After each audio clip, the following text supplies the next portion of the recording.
was watching a video today, and basically, it was this girl going around the gym asking dudes like, "Well, what do you take for pre-workout?" And there was this guy. I swear to God, I don't think he was joking, but he went up to her, and he was like, "Pain." It's the best one. Oh, I saw that video. You saw that one, right? Yeah, that That's was a good kind. video. Bro, the guy was sweating his ass off, and then he was just like, "Pain." He looked like he was about to cry. Straight up. Dude, it works. It works. What do you tap into? That works, actually. Cheers, boys. Cheers. What's it called? I've had experience like that once before. Well, I mean, I've never felt super like depressed and stuff at the gym, but like if I'm trying to like hit like a big rep, Yeah. I'll just remember something because it comes out regardless. Like when you're like pushing heavy, you have this like rage inside of you, and it starts to tap into like past memories and stuff. Yeah, like when your mom locked you in your room. Yeah. Said, I took the PS3 controller. This. But yeah, and it works. Yeah. Honestly, I believe it. What do I tap into? I tap into like some stupid shit. Man, I've heard people say dumb things too. Like, you know, I picture my whole family getting raped. No, that's And I'm bro. like- The freaking Gary V method. What is it? What is it? Dude, he literally he has a video. I've seen this video. He's like, in the morning, you get into the shower and just imagine your whole family slaughtered. I'm like, why? There has to be other methods. Yeah, there has to be, bro. I'm like, why are you thinking so much about this? Just to be productive throughout the day. I don't remember I don't know what it was. I'll have to find it. It's but like it's basically to tap into your inner beast. yeah, or exactly. Whatever. Yeah, stuff like that, you know, to be limitless. Dude, hustle culture and hustle porn is just so stupid sometimes. Dude, it's so dumb, man. Imagine your I'm whole sorry, family but- is slaughtered while your daughter's getting raped. Dude, actually, What it's yeah, bro, that'll bring it out of you for sure. No, bro, I'd be depressed about it, but I'll go back to bed. Whatever happened to just liking what you do and just being productive? I'll have to find it, but I like how he knew exactly what I was talking about. The Gary V method. yeah. I don't know if you'll be able to find it, but No. Yeah, it might take you a minute. yeah. I think Gino, you know Gino the Ghost? No. He's that new podcaster. He's solo. He just brings up like all these like motivational speakers, and he just calls out their BS. Like how? You know, people. What do you mean? Like for example, there'll be a guru online where he's talking about, in order to be successful, you just need to have 10 rental properties and you rent them out. Dude, I was literally just "Come on, watching you one right idiots." now. I was literally just watching one right now, like Yeah. on the way here. And the guy was like, this is all you have to do. You have to meet 100 people that have $1 million net worth. You have $100 million you have $100 million network. When you meet 100 people that have $1 million network and net worth, and he's like, 5 years from now, you'll have $1 billion network, and then 10 years from now, you'll have a $10 billion net. I was like, what are you trying to get at here? Yeah. I'm so confused. And then I don't understand this whole like multiplication method as if like we're just dumb. What's his face does it too? Steve Harvey. He's like, here's a secret to make $1 million. No, was it $1 million? Something like that. He's like, find one thing that makes you $10. Do it 10 more times. Now you have $1,000. He's like, do it 10 more times. Now you have $10,000. Do it 10 more times. And he just keeps going until it reaches $1 million. He's like, congratulations, you're a millionaire. Unlimited high ticket sales. What? I was like, this math class? Like, okay. I don't know, what- man. Where are these people's heads, dude? I don't understand. I don't know. They like I feel like at a certain point you make enough money where you start to get like you're not in touch with reality anymore. Yeah. Some people do give good advice, but I started thinking about this recently. Like I'm seeing a bunch of these like millionaires all like giving advice, and a lot of them. One of the biggest advice is like put your phone down, get to work. I was like, you're making videos though. Like obviously you need people to not put the phone down to watch your videos. First Yeah, of of all. course. But then also, I'm like, I feel like it's a waste of time to a certain extent to like keep watching people over and over again because it's this false, what's the word I'm looking for? This false satisfaction that like you're being productive by watching these types of videos of like someone that wrote a book or some sales expert or whatever. Like I'll be watching this sales expert giving these lectures to his team or whatever, and at the end of the video I was like, yeah, hell yeah, man, like this is dope. But then I'm like, but I'm still in the same position. Isn't that I didn't crazy? make any sales. I didn't learn like this did nothing in my life. This provided nothing. Yeah, no value No value. whatsoever. So I don't know. It's just I try my best. Like you'll see my feed right now. It's all about that stuff. Yeah. Because it just sucks you in. Because it's this false satisfaction. Yeah. But It's I kind of I like need to start looping myself out. I think of it gives off the same energy as like talking about your goals without reaching them yet. You know, you talk a lot about it without actually putting in the work. Yeah. It gives off the same kind of energy. Right? You got to work in private. Well, that's what self-help is kind of turned into. Is when you read the books, you get obsessed with reading it, and you're actually not practicing it. Yeah. You know, you're like, yeah, man, I know exactly what to do. And you get the But you're 10 years satisfaction of late. reading it. No, but Yeah. the thing is, you get the satisfaction of reading the book. Like in your mind, all your, I don't know, favorite billionaires, they all read books.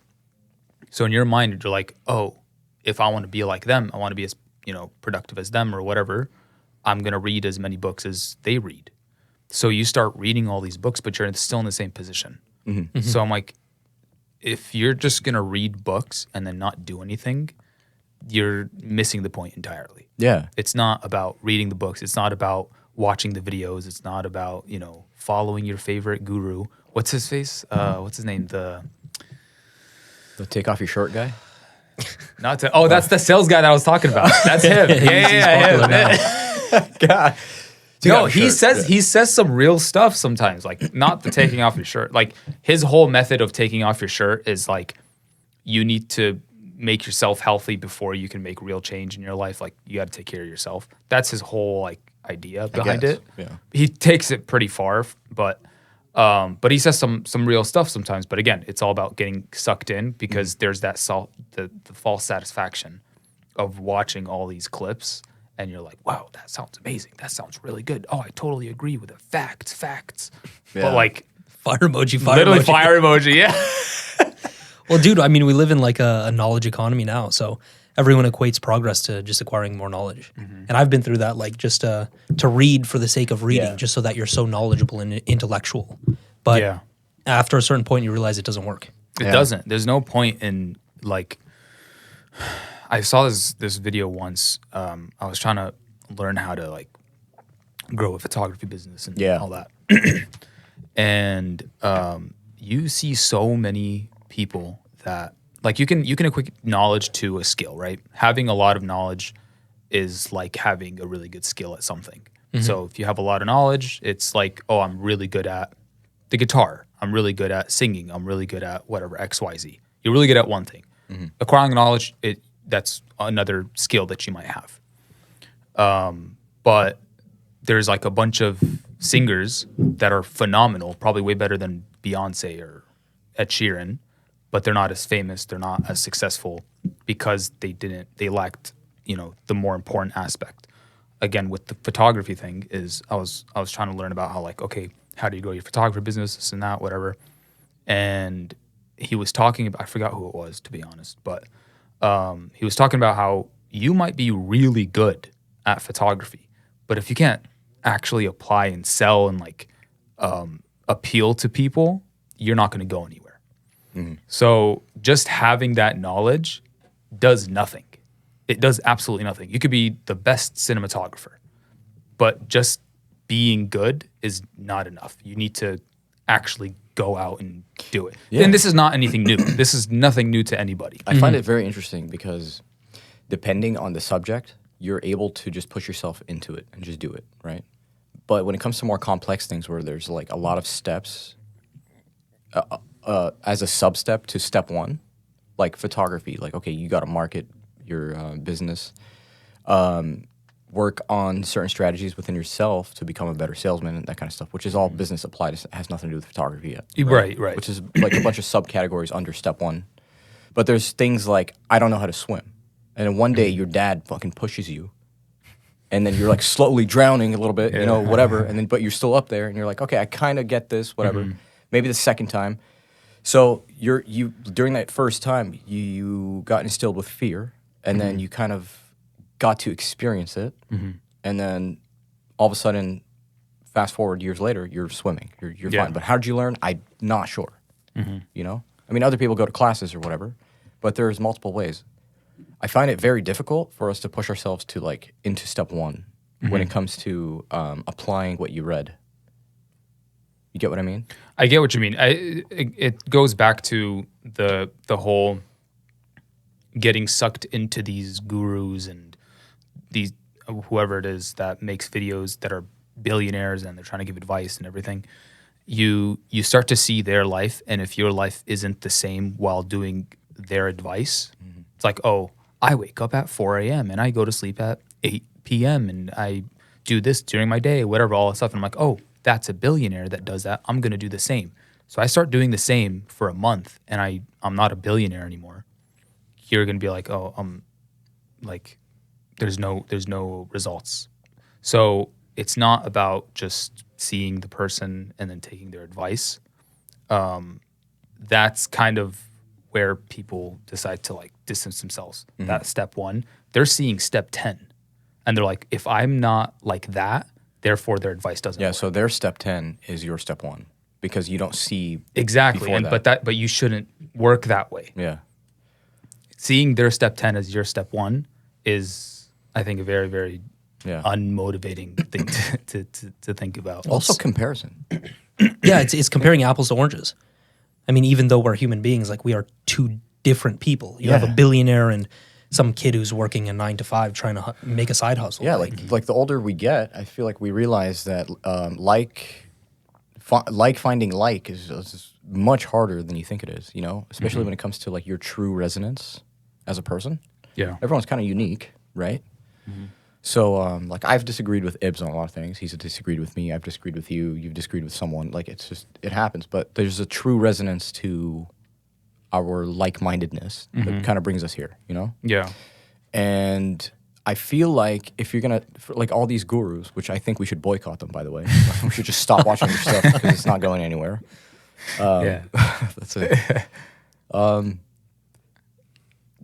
There's not a one way. There's not one highway, and everyone's kind of wired the same to do. What do you think is the deeper part of that? Like, is it passion, or is it like what would your step 1 be, since it is behind the scenes of these gurus? What do you feel like it would be? You know, do you consider yourself like some people wake up and go like, I am a loser. I'm gonna change this. Yeah. You know, there's like the Goggins method. Where he's like, I am a piece of shit. Yeah. I don't know how to learn. Like he doesn't. I don't know how to read. Affirmations or anything like that. Nothing. Yeah, you know, there's no affirmations like you're a queen today. You're gonna slay the day, and today's gonna be a great. No. There's none of that. It's just you're a piece of shit. I'm gonna beat the shit out of you today. That's it. Yeah. And that works for some people. Yeah, it's one way to do it. I don't know, but what do you think? To you, I think step 1, and this is advice I get from my dad, and it stems back to, I mean, religiously and people that are non-religious. Yeah. It's from within your bubble. Yeah. So it starts with your purpose. So like, why do what you do?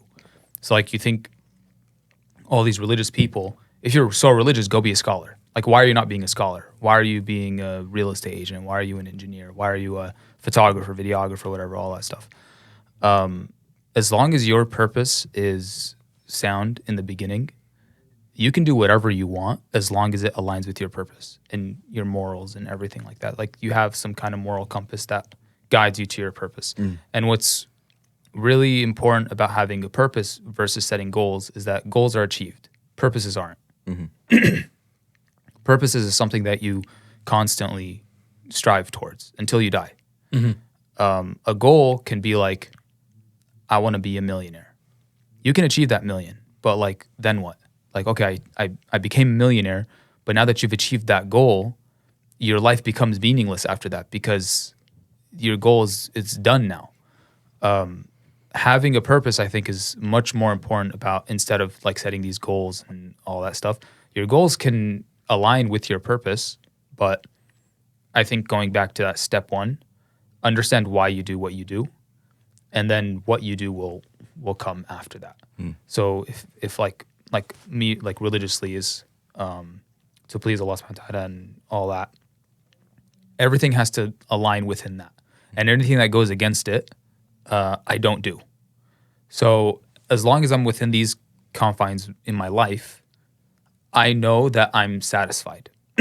Whether I made millions, billions, got that nice car, got that nice house, whatever, all that stuff, having that purpose, as long as I know I'm fulfilling my purpose, I'm satisfied.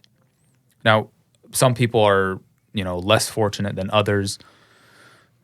But you see like the happiest person that's like super, super poor and begging on the streets. And then you see the really depressed person that's a billionaire. Like, what's the difference between the two is not like there's that whole like money doesn't buy happiness, this and that. I'm like, okay, I don't believe in that. That's not the true source of like, that what does that study, like $70,000, $80,000 a year is after, like, if you make anything more than that, then it's just luxury. Yeah, diminishing returns. Diminishing returns, exactly. If you have a purpose in your life, it doesn't matter how much you make. It doesn't matter what you do. It doesn't matter all that. As long as it aligns with your purpose, then you're satisfied in your life. So having that purpose in the beginning, I think, should be step one for anybody. And personally, I don't think it should be materialistic. Your purpose should not be, I don't know, I want to get a new car, mansion, something like that, or like, let's say some like celebrities or whatever. My purpose is to be the most well-known person in the world. That's my purpose. So I'm going to do everything I can to be the most well-known person in the world. You can achieve that. You can at some point become the most well-known person in the world. But then someone can beat that, and then now you're not the most well-known person in the world.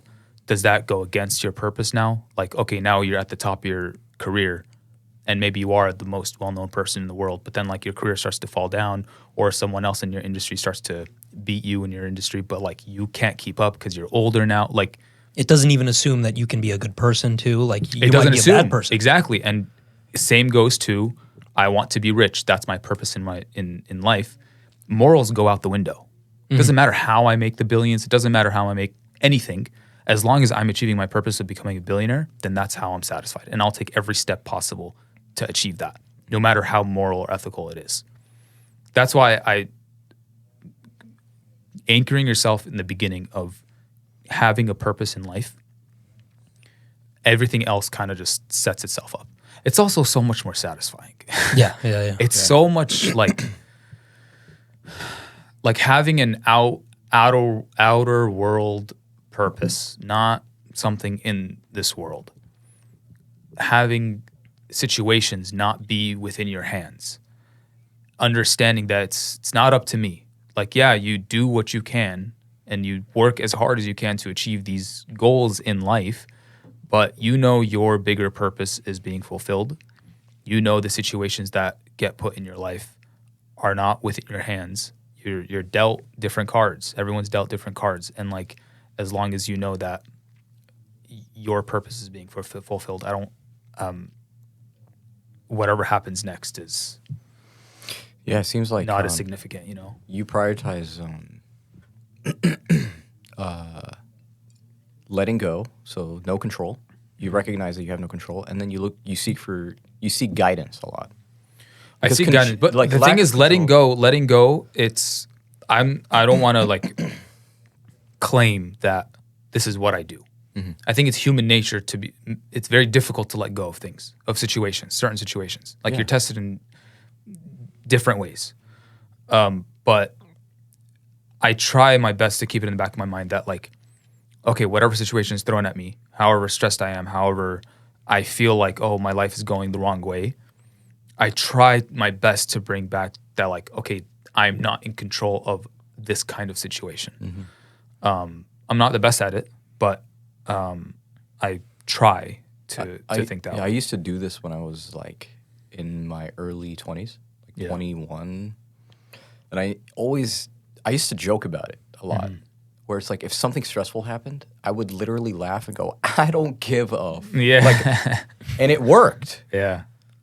Because when you don't emphasize the care for it, like whatever, it happened, I can't go backwards. Yeah. Right? I can't rewind the tape and be Right, like, all right, I'm going to go back and pick. Like, that's it. It's done, right? Right. It's what are you going to do about it? Okay. And if I'm going to do something about it, it requires action. What good is action if I am emotional about it? Yeah. Just start fixing. Like, Yeah. like I saw a video of an oil drill.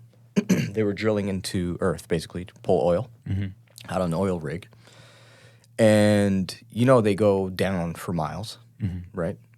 And sometimes the drill bit falls. And guess how hard it is to pull out? Probably very difficult. Very difficult. So I saw this video of these two guys pulling out the drill bit. They're like, all right, we just finished drilling. They pull it out, and it just goes, whoop. Yeah. And I swear to God, the guy goes to the corner and goes, I'm done. right? You know what they do immediately? They start fixing it. Yeah. Even if it took a day and a to work. half. Yeah. Get to work. Like, this is whatever. It's like we can't even blame people. It happened. Yeah. Done. Let's just and that was the perfect thing of like you have zero control. Yeah. No matter how much you've practiced this, sometimes things fall out of place Yeah. or whatever. Just fix it. Especially for men, there's a quality of like nonchalance, if that's a word. But like if you're being nonchalant about certain problems that come up in your life, I think that would serve you in a better manner than trying to hold on tightly to whatever it is, like expecting a different outcome. And so I think it's kind of like, you know how people who drive fast in the left lane on the freeway, I mean, it depends on the person, but from my experience, if I drive faster on the left side of the freeway, then my chances of getting into an accident, because I am a good driver, are like dramatically low. But if you're for a lot of people, if you're on the right side, the slow lane, for some reason, a lot of the accidents happen there. So it's almost like this counterintuitive type of approach to life. I've seen that happen a lot. The safest drivers get into the most car accidents. Yeah, because like they're so quote, unquote, neurotic and like They have overthink it. No reflexes. Yeah. Whereas if you're going fast, you're building up that reflex. Yeah. Not advocating going fast. Yeah. Not Just that's not what we're trying to do here. just stick to the California 80. All right. follow the law. You mentioned purpose. Yeah. Purpose. So you started out with the idea that everyone should have this purpose. I believe so. I assume either attached to religious belief, spirituality, whatever it is. whatever it may be. But as long as it's not centered in the materialistic realm, right? That's what I believe, yeah. Dude, lack of control. Some man. people That's what you people call it the universe, some people call it Yeah. Mother Nature, some people whatever it is to you. I don't know. So the question is for a lot of people, because they're just completely lost, how do you go about even cultivating that purpose? Like, I mean, I don't know if I'm like the best person to answer this because I was fortunate enough to be born into that purpose. Like I didn't have to go looking for it, you know. Obviously, like everyone at one point or another, like they find themselves in this like, am I doing the right thing? Like, is what I believe, is that actually the truth? And you go through this like personal growth within your own belief. But like, alhamdulillah, I never like veered off to like, I don't believe in this anymore. But I was fortunate enough to like, you know, be born into it. And I had amazing parents that really, really instilled that in me. And obviously like I'd get really annoyed about it growing up. Every time like I try to get my, you know, advice from my dad and like what I should do, this and that, he'd always bring it back to like, oh, like, you know, the purpose has to be, you know, Islamic and this and that.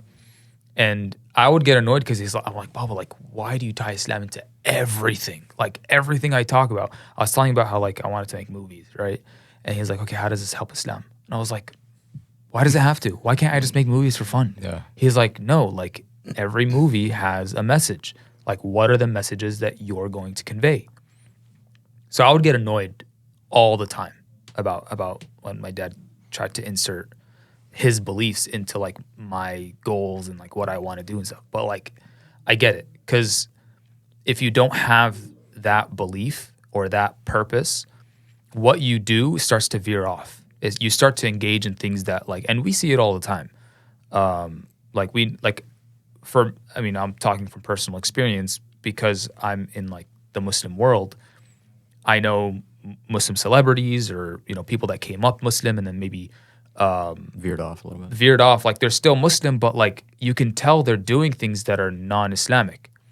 I'm not going to like start judging and, whatever's going on in your life is going on in your life. And I'm not going to like attack you for that because like I've done things that I think are wrong too. Like, but my life is just not public. Your life is public.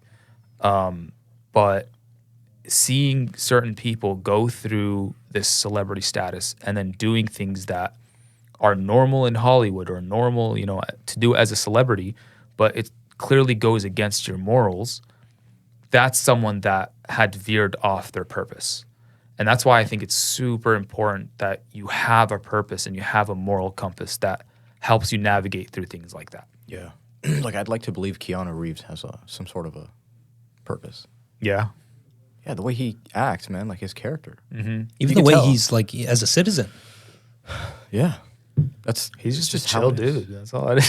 He's trying to chill, man. He's just chill, man. You know what I relate the whole purpose thing to that you just mentioned? It's kind of like if you have somebody who sucks at bowling, you put the guardrails up so that you don't go into the gutter. Yeah. So it's kind of like that. What did you bring that up? Is it because we went bowling recently? No, I just remember back in the day, it just popped in my head that I used to use the guardrails a little bit. Mm-hmm. And I mean, it just made sense to me. No, that's a great analogy. And eventually over time you get better at it and then you can remove them so that you have kind of this direction. Because it becomes natural. At a certain point, it becomes natural. Like for me, like I grew up, I don't drink alcohol, right? I grew up knowing alcohol is bad and this and that, whatever. But, what's a better example? Oh, we'll stick with alcohol. Yeah. Alcohol got really popular in middle school, right? Going to public middle schools and, everyone's drinking alcohol, everyone's, doing their thing. I needed those rails in the beginning, right? And those rails being my parents, I would consider. They're the ones that really pushed for like, hey, be careful who your friends are. Don't get mixed up with this crowd, don't whatever, all that kind of stuff. And I think those rails are your early years and your parents being those rails. After whatever, high school, college, all that kind of stuff, like you start to grow up and like now I don't need my parents telling me, hey, don't do drugs or hey, don't drink alcohol or hey, don't do this, don't do that, because it's just so instilled in me that I don't need the rails anymore. I'm like, someone comes and offers me alcohol, it's not even going to be a thought like, oh, like, should I take it? Should I not? It's not, it's like an immediate, no, thank you, I'm good. It's immediate. Yeah. But I think that's why having that purpose in your life, just always going back to that. Yeah, it's for a lot of these things, it's just about making it automatic and having that value system to then live your life through, which is very tough because a lot of people like, with the whole value system discussion, I mean, how many people have a list of, let's say, like 10 values that they know that they really appreciate and follow? I think it's few and far between. Because they don't have like, you know what, it goes back to like believing in God and not believing in God, right? Having objective morality. Like if you were to say something is right and I think that that's wrong, who's correct? Who like, how do we judge who's correct? Killing someone, okay, we all agree is bad. This is wrong. We cannot do this. We just innately believe that that's wrong. But then the next person comes and be like, no, killing's good. How do you tell them that no, killing is wrong? Like how do you prove that to them? And then maybe they'll come up with like other, rebuttals to your arguments and this and that. And like now you're having a discussion about something that you genuinely believed was wrong with someone that believes the complete opposite. And you're thinking like, this guy's crazy. How do you judge who's right and who's wrong? When it comes to having religious beliefs or believing in something, having that moral compass allows you to answer those questions.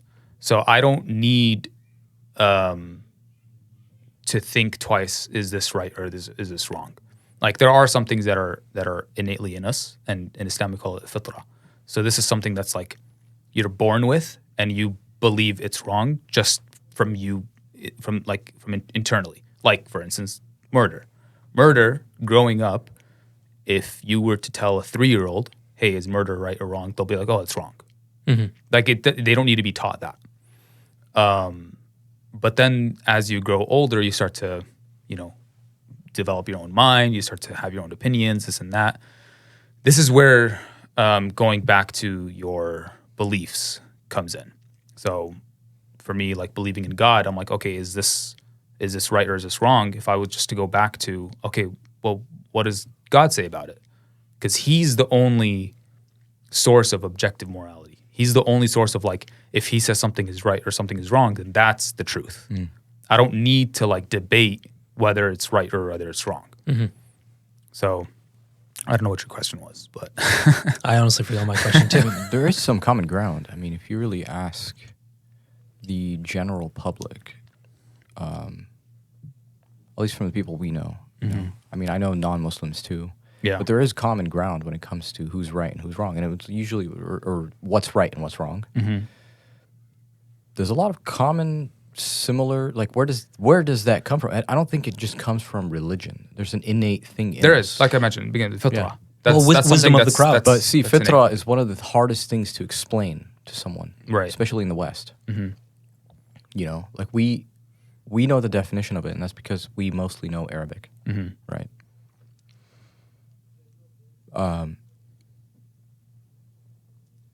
Not sure where I wanted to go with that, but basically, yeah, it's just there's a lot of crazy thought. similarities. There are similarities, obviously, even like across religions. Right? Yeah. Across religions, Christians have the 7 prohibited acts or something. I don't know what it is. It's very similar to Islam. Like, okay, oh yeah, we 7 have deadly sins. whatever. I don't know what the number is.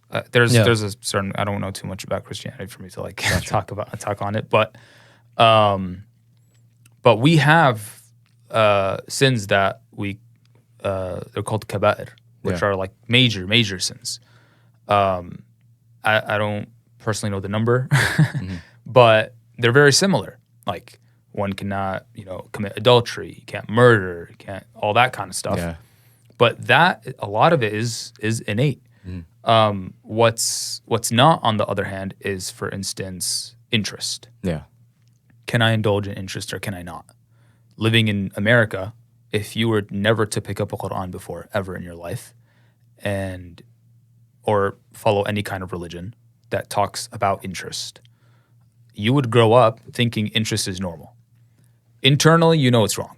Interest, it's like how am I going to give you $1? Sorry, am I going to get $1 from you, but I have to give you $1.20 back? Why? Yeah. Why can't I just give you $1 back? Yeah, these days it's $3 back. Whatever it is, yeah. But you get the point. Yeah. So internally, you feel like it's wrong, but growing up with the system, it starts to dissolve. It's like, oh, I need to buy a house. What's the interest rate on that? Oh, I need to buy a car. What's the interest rate? Oh, it's like interest becomes so normal, so normal that it's not wrong anymore. But this is where like I would be like, okay, let me go back to what does God say about it? Okay, God said it's wrong. Okay, then I know that it's wrong. I don't need to like debate someone on it.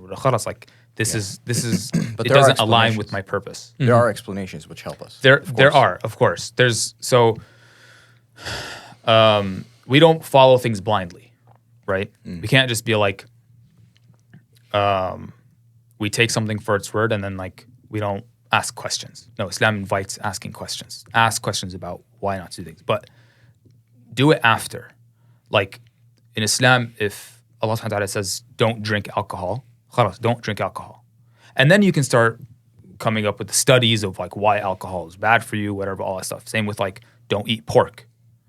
It's not about like, oh, why can't I eat pork? What about this? What about that? Like I'm starting to ask a bunch of questions. Then it's like, there's no respect to your morals anymore. There's no respect to your compass, essentially. So it's more, at least the way I live, is that we're told A, B, and C. Do this, do this, do this. Don't do this, don't do this, don't do this. Khalas, that's exactly what I'm doing. Yeah. Then afterwards, okay, let me look into it. Like, what are the benefits of this? What are the benefits of leaving this? What are the benefits of doing this? What am I foregoing for missing something? So, no, ask questions. Definitely, like, be curious about why things are the way they are. Like, because things are coming out as modern studies develop. We start to learn more about, oh, pork is actually bad for you. Like, who would have thought? You know? But I never asked questions about the pork thing, and I've never eaten pork in my life. And then now I'm seeing studies that pork is bad for me. I'm like, oh, well, thank God I never ate pork. Yeah. So, I mean, Truly. I didn't have to ask questions about it. Yeah. Yeah. You see that a lot, you know? People quit drinking too. Mm-hmm. Just people. Like, it's not Bro, even so much. I see it all the time. they're like, oh, I've been 5 and they years applaud sober. you. And, And they applaud you for it. like, That's damn. what's crazy. It's like, Yeah. oh, I've been sober or whatever. Like, I've been 5 years no alcohol. Wow, good job, man. Good. You never see anybody that says I've been 5 year no alcohol. I'm like, damn. You know? what the hell? What's crazy? What a loser. I've never heard anyone speak like well after a night of drinking.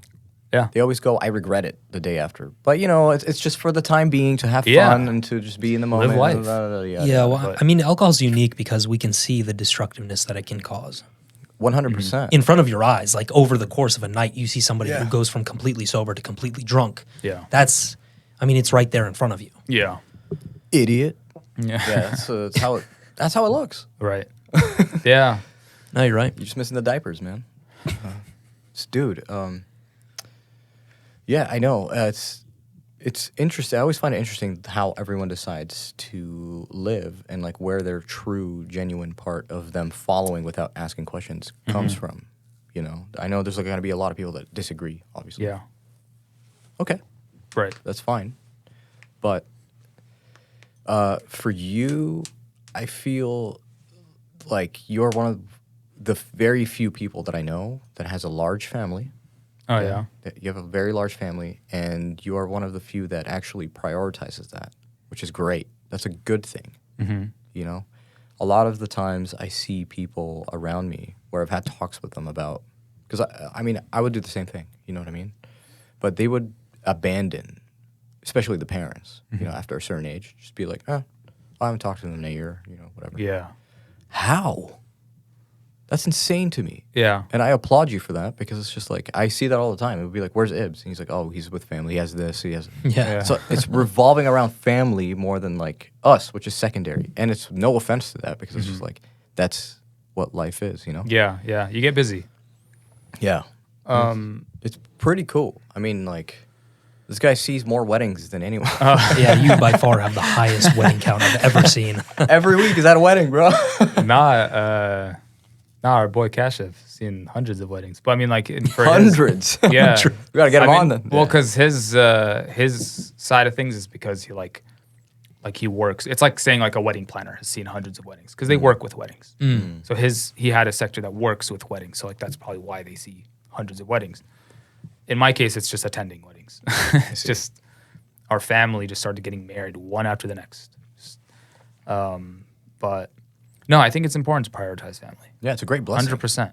It's a great blessing, I'm telling you, man. Because like I don't have any family here besides my immediate family. Yeah. So it gets kind of boring sometimes. You know, sometimes Yeah. you just gotta either like travel abroad and take some time off and Right. do things with your cousins, grandparents, uncles, aunts, whatever, right? And not being able to do that enough does something to you. Yeah. Yeah. You know, you feel like I'm kind of like having a placeholder here with certain people. You know what I mean? Yeah. Like, oh, Ibs' family. Like, well, he's literally a cousin. But to him, I'm probably just a friend. You know what I mean? Like, I don't know where that is, but it's just like, it was like, that's all I got. You know? I mean, I've known you technically longer than I've known some of my family. So, damn! Did you hear Yeah. that, people? yeah. Yes. But no, I think it's important to prioritize family. And I know the thing is, like, I don't want it to come off as like, there are people that don't have a family and it's not their choice. Like, it's not, like, they might have had a toxic household. They might have had their, single parent household, or maybe the mom or the dad that was raising the kid had a difficult time with like the rest of his family. So like the parent is the one that distanced himself from his family, so the child never got to meet. So sometimes it's not their choice about that, you know. But I was very, very fortunate enough to where, again, it all comes back to like my own family and like how they prioritize that. Like we want to make sure that he knows who his family is, and like extended uncles, aunts, cousins, all that stuff. And having a small immediate family myself, I mean, it's the typical, like, I think American family, which is 2 kids. Yeah. But that's not normal back home, right? That's not at all. 11 kids, 12 kids, Multiply 15 it by kids. 100. Yeah. That's what's normal there. Yeah. So to me, it feels like, yeah, sure, I only have one sister, but I have all these other cousins that I also feel are like siblings. Siblings, yeah. Because my immediate family is not as big as like my mom's was.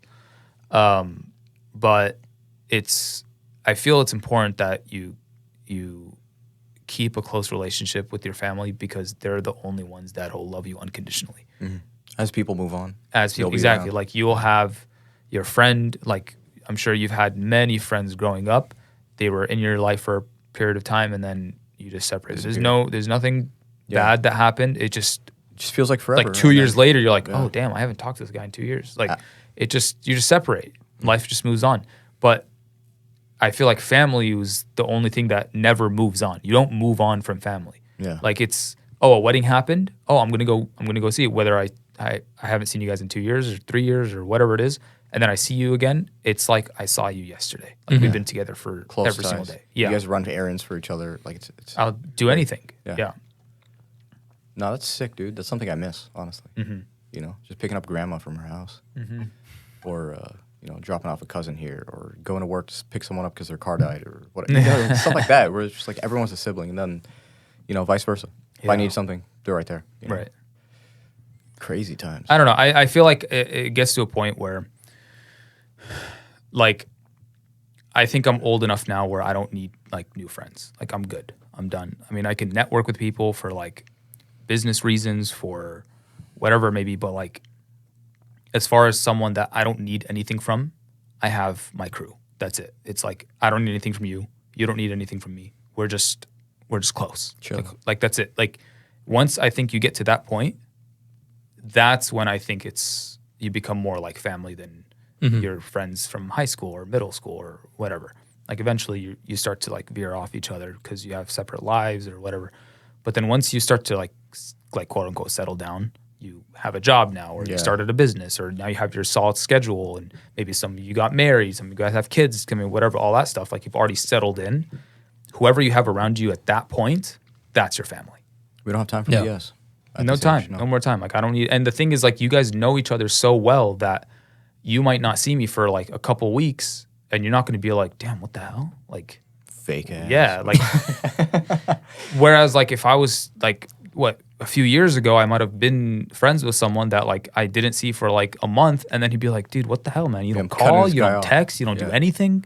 So there's a lot of conditions with those friendships. But like once you settle down, I think you kind of have your crew, and then they pretty much become like family. Well, dude, that quality is special. Like to let's say you don't see your close friend for a year and a half. Yeah. When you hang out with them, it's like you said, it's like you saw them yesterday. Yeah, I think that's a key indicator. You pick right up. Exactly, as to whether you have like a really strong relationship or not. Yeah, and obviously social media helps a lot with that.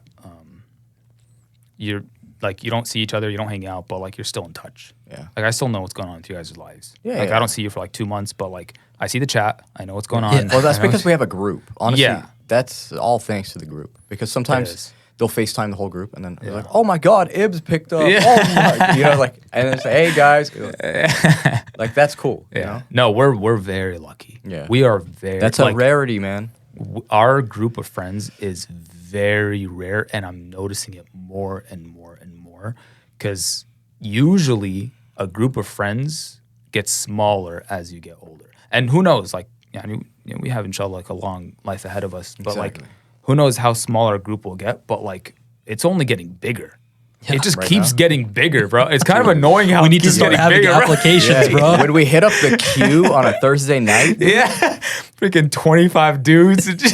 we're like, damn, we're taking up all these seats. People like freaking just dogging us like, what the Yeah. hell are these- we're like, yo, we're just having a good time. We're all sick of working this week, so Yeah. you know? So like, no, we're very, very fortunate. Like, I actually remember a time.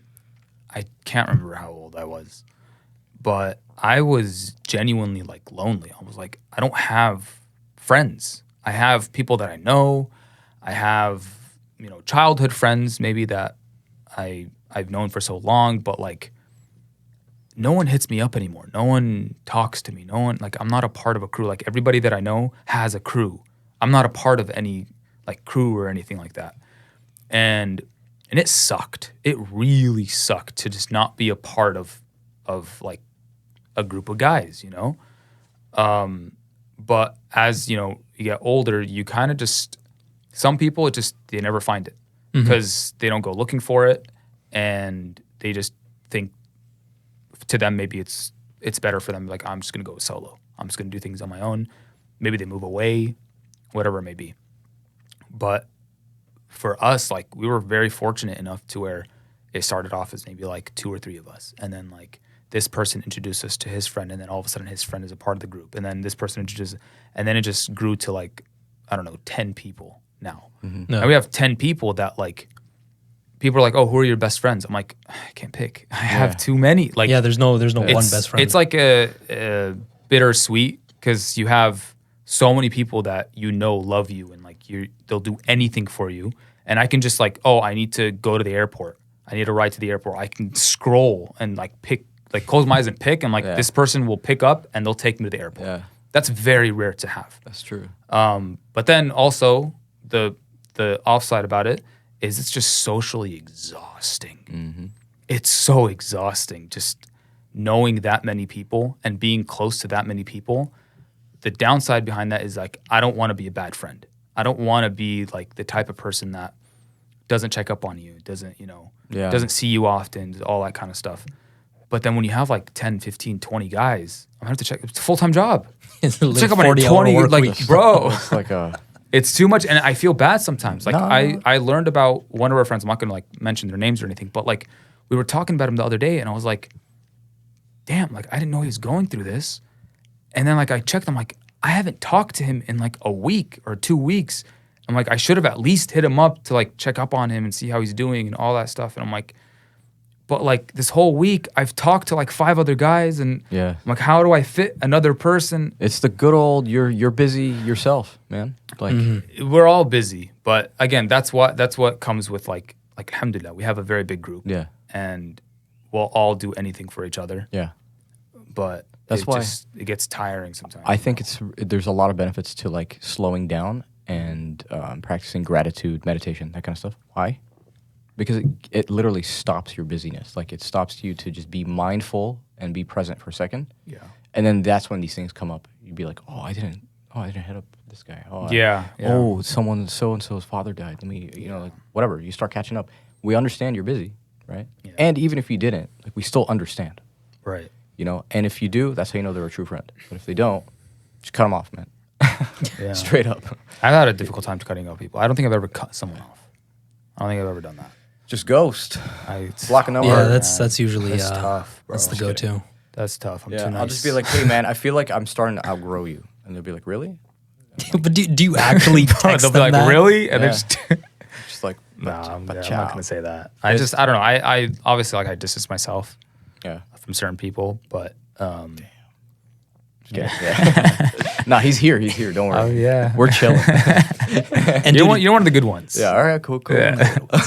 it's also this crazy thing where it's the mindset is so important in terms of like having close relationships, friendships more specifically.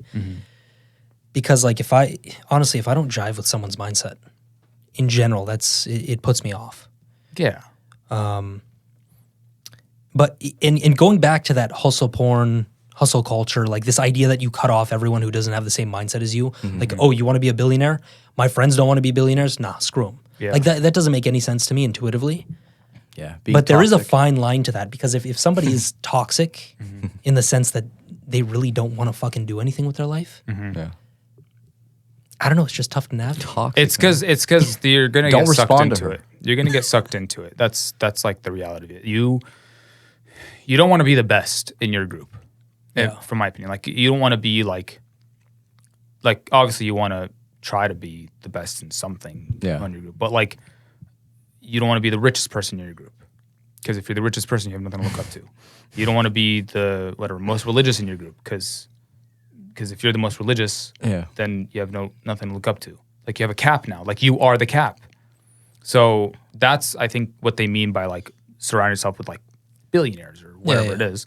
Because as soon as you are the richest person in your friend group, you don't have anything to look forward to, because in your mind you're with people that, you know, they're not as rich or whatever. So like you have no push to get richer. Same thing with like religiosity.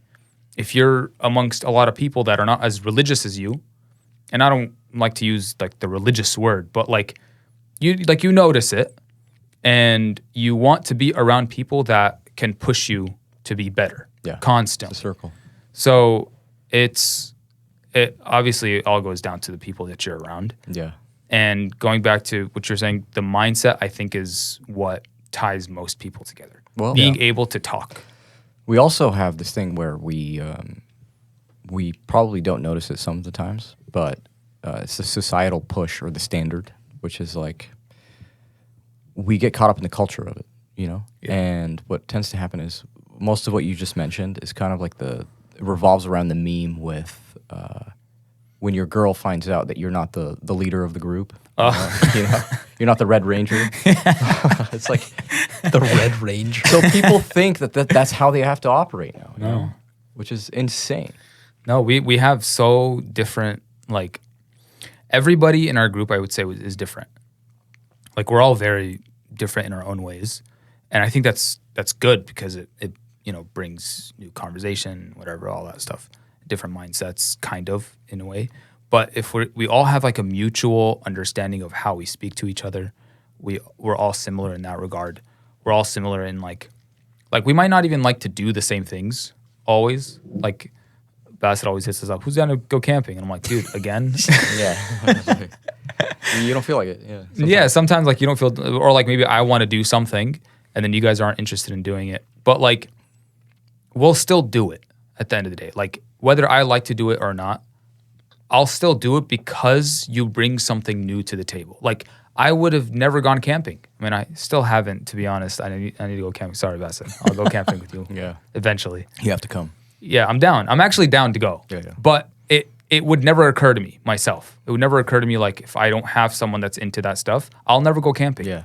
But like having someone that's different in that regard pushes you to do that. We're all men, so we want to take the lead sometimes, which causes a lot of arguments. You know, it's kind of like, I don't want to do this. Why do we have to do this? You're just like, I get it. You know, a lot of people do have to like stand by and chill and just like respect the call and just be like, all right, cool. Everyone wants to do this. Screw it. You know, whatever, it's cool. But I don't know. Comes with it. I think it's a nice little, if you just care about the environment more, you know, and being with loved ones, technically, it's all that matters. You know, you'll find your way. Right. Yeah. And we always make it a fun time too. Yeah. So, Yeah, I would have a good time. We have a little outro. I don't know if you ever heard it, but it's pretty cool. I don't. I didn't hear it. Oh, damn. I don't want to hear it. So we're gonna have to. I want to hear it. No. Oh, he's out. We're gonna have to plug you. We're gonna have you plug in your Instagram here so everybody can follow you. My Instagram? Yeah. It's Sure. all right, guys. Go ahead and follow Ibrahim at IAY Hafeez. What is it? 97. 97. That's the year he was hilarious, born. bro. All right, Hit up guys. that IG. We will catch you next time. If you haven't already, please follow us on YouTube at the 2AM Podcast. We're also available on Twitter at 2AM Pod. Visit 2ampodcast.com and hit any of these affiliate links to save money on any of the accessories. We will see you next time. Peace.